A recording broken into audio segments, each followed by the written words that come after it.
Welcome to our channel. आज का कहानी शुरू करने से पहले जल्दी से बेल आइकन को दबाकर हमारे चैनल को सब्सक्राइब कर दीजिए और नए नए कहानी देखने का मजा लीजिए।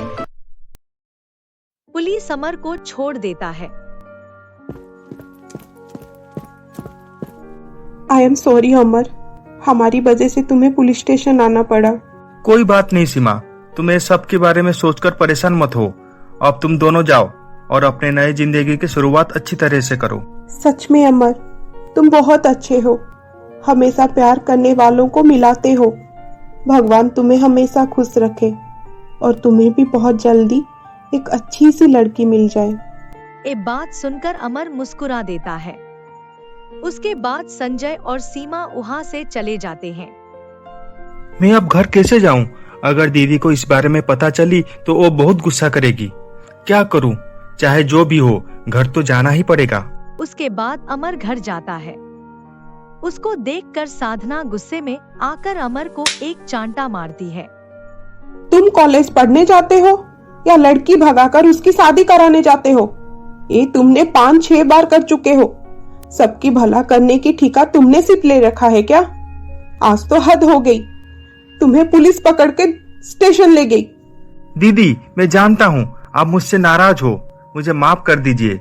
जब भी मैं देखता हूँ कि दो प्यार करने वालों के साथ अन्याय हो रहा है तब पता नहीं मुझे क्या हो जाता है, और मैं दोनों को मिलाने के लिए वही करता हूँ जो उनके लिए सही है। दीदी, संजय और सीमा एक दूसरे से बहुत प्यार करते हैं और सीमा के पापा उसकी बिना मर्जी से जबरदस्ती शादी किसी और से कराने जा रहे थे, इसलिए मैंने सीमा को भगाकर संजय और सीमा की शादी करवा दिया। दीदी, अब तुम ही बताओ, दो प्यार करने वालों को मिलाकर मैंने कुछ गलत किया क्या? जीजू, आप बताओ, मैंने कुछ गलत किया क्या? बिल्कुल नहीं, तुमने जो भी किया बिल्कुल सही किया। सही किया? हवालात के अंदर होकर आया है और आप कह रहे हो कि सही किया। आज मैं बहुत खुश थी कि रोहित को जॉब मिल गया है, लेकिन अमर, तुम्हारी इसी हरकतों की वजह से तुमने मुझे दुखी कर दिया।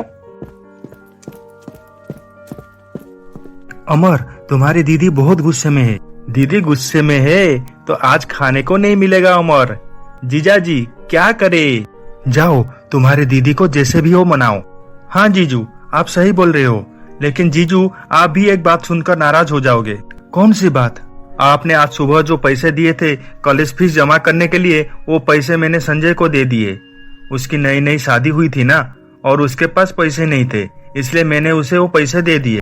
अरे अमर, उसकी चिंता छोड़, मैं तुझे कल फिर से पैसे दे दूंगा, तू कॉलेज में जमा कर देना।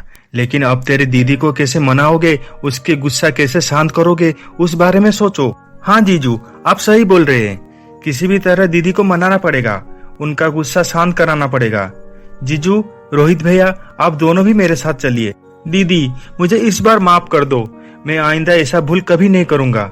प्लीज दीदी, माफ कर दो, मेरी अच्छी दीदी, प्यारी दीदी, माफ कर दो प्लीज। इस बार मैं तुम्हें माफ नहीं करने वाली हूँ अमर।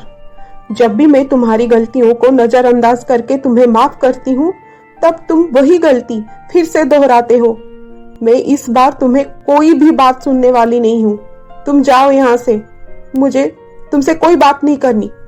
साधना, इस बार माफ कर दो अमर को। वो बोल रहा है ना कि आगे से वो ऐसा काम नहीं करेगा जिसके कारण तुम्हें दुख पहुँचे। क्यों अमर, मैं सही बोला ना? आप चुप रहिए आकाश जी, आपकी लाड़ प्यार की वजह से ही ये बिगड़ गया है। उसको तो अब मैं कभी माफ करने वाली नहीं हूँ, बोल लेती हूँ। अब जाओ आप लोग यहाँ से और मुझे कुछ देर अकेले छोड़ दो। दीदी, आप मुझे माफ करना नहीं चाहते तो मुझे माफ मत कीजिए, लेकिन आप मुझसे नाराज और गुस्सा मत हो, मैं ये बर्दाश्त नहीं कर पाऊंगा। माँ पापा गुजरने के बाद आप ही माँ बनकर हम दोनों भाइयों को पाल पोस कर बड़ा किए हैं, हमको ढेर सारा प्यार दिए है। आप चाहे तो मुझे और 2-4 चांटा मारिए, लेकिन मुझसे नाराज मत होइए, मैं बर्दाश्त नहीं कर पाऊंगा। दीदी, मैं यहाँ से जा रहा हूँ। कहाँ जा रहा है तू? अपनी दोस्तों के पास? तू क्यों ऐसा काम करता है जिसकी वजह से मैं नाराज हो जाती हूँ? सारी दुनिया की भला करने का ठेका तुमने ले रखा है क्या? तेरी इस हरकत की वजह से तुझे आज पुलिस स्टेशन जाना पड़ा। अब शाम हो गई है और मैं जानती हूँ तुमने कुछ खाया भी नहीं होगा। चल कुछ खा ले। आप भी तो कुछ नहीं खाए हो ना दीदी? तू नहीं खाया है तो मैं कैसे खा सकती हूँ। अब बातें करना छोड़ और पहले चल कुछ खा ले। आप मुझे माफ कर दिए ना दीदी। हाँ कर दिया माफ, लेकिन ये आखिरी बार, फिर से ऐसी कोई भी काम नहीं करना, वादा कर मुझसे। ठीक है दीदी, मैं वादा करता हूँ, मैं आज से ऐसा कोई काम नहीं करूँगा जिसमें आपको दुख पहुँचे। अब चलो सब साथ में खाते हैं। पापा, आप जानते हो आज क्या हुआ? क्या हुआ? आज मैं सीमा की शादी में गई थी। उसके घर में जब पहुंची तब मैंने देखा कि सीमा किसी लड़के के साथ बाइक में बैठकर कहीं जा रही थी। मैं उसे बहुत आवाज दी, लेकिन वो मेरी बात नहीं सुनी। उसके बाद मैं सीमा की पापा को इस बारे में बताया। संध्या एक एक करके सारी बात उसकी पापा आलोक जी को बताती है। पापा, सीमा एक बड़ी घर की लड़की होकर संजय जैसी छोटी घर के लड़के के साथ शादी की। वो संजय के साथ कैसे खुश रह पाएगी? अंकल ने उसके लिए बड़े घर का लड़का ढूंढा था, लेकिन उसने संजय के साथ भागकर शादी कर ली। वो अपनी पैरों पर खुद कुल्हाड़ी मारी। सीमा की तरह पढ़ी लिखी बेवकूफ मैंने आज तक नहीं देखी। इतनी अमीर लड़की होकर एक गरीब से शादी कर ली।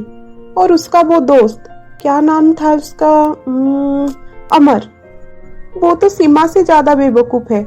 दोस्त की वजह से खुद पुलिस स्टेशन गया। पापा, ये सारी गरीब लोग ना ऐसे ही होते हैं, पूरा बेवकूफ। संध्या, तू ये क्या कह रही है बेटा? किसको ऐसे नहीं कहते। क्या हुआ? सीमा अगर किसी गरीब लड़के से प्यार करके शादी की, हो सकता है कि उस लड़के के पास ज्यादा पैसा ना हो, लेकिन उसका दिल बड़ा होगा। वो सीमा से बहुत प्यार करता होगा। देखना, सीमा उसके साथ बहुत खुश रहेगी। और रही उसके दोस्त अमर की बात, उसने जो भी कुछ किया बिल्कुल ठीक किया। दो प्यार करने वालों को मिलाया है उसने। दोस्तों के खुशी के लिए हवालात के अंदर भी गया। इससे ये साबित होता है कि अमर एक अच्छा दोस्त होने के साथ साथ एक अच्छा लड़का भी है। पापा, आप अमर से मिले भी नहीं, तो आपको कैसे पता चला कि वो अच्छा लड़का है? आप भी ना पापा। अच्छा, रात बहुत हो गई है, मैं अब सोने जा रही हूँ। Good night. गुड नाइट बेटा। मुझे किसी भी तरह अमर से मिलना होगा। मुझे ऐसा क्यों लग रहा है कि ये अमर मेरी बिगड़ी हुई बेटी को सही रास्ते पर लेकर आ पाएगा। ये सोचकर आलोक जी मुस्कुराने लगते हैं। काव्या का फोन, और इस समय? काव्या, मैंने तुम्हें कितने बार मना किया है कि घर पर फोन मत करना। दीदी और जीजाजी अब घर पर है। ऐसे में अगर वो दोनों हम दोनों के बात करते हुए सुनेंगे तो क्या सोचेंगे? अरे, मैं तो चाहती हूँ कि तुम्हारे दीदी और जीजाजी हमारे बारे में जाने, तभी जाकर तो हमारी शादी होगी। शादी अभी नहीं हो सकता। मुझे कुछ दिन हुए हैं जब मिलने में। थोड़ा जब मैं सेटल हो जाऊं फिर तुमसे शादी करूंगा। तब रोहित की ये बात अमर सुन लेता है। ये भैया शादी के बारे में किससे बात कर रहे हैं? मुझे ऐसा क्यों लगता है कि फोन में किसी लड़की के साथ बात कर रहे हैं। पता लगाना होगा कि वो कौन है। अब आगे क्या होने वाला है, जानने के लिए देखिए हमारा अगला एपिसोड।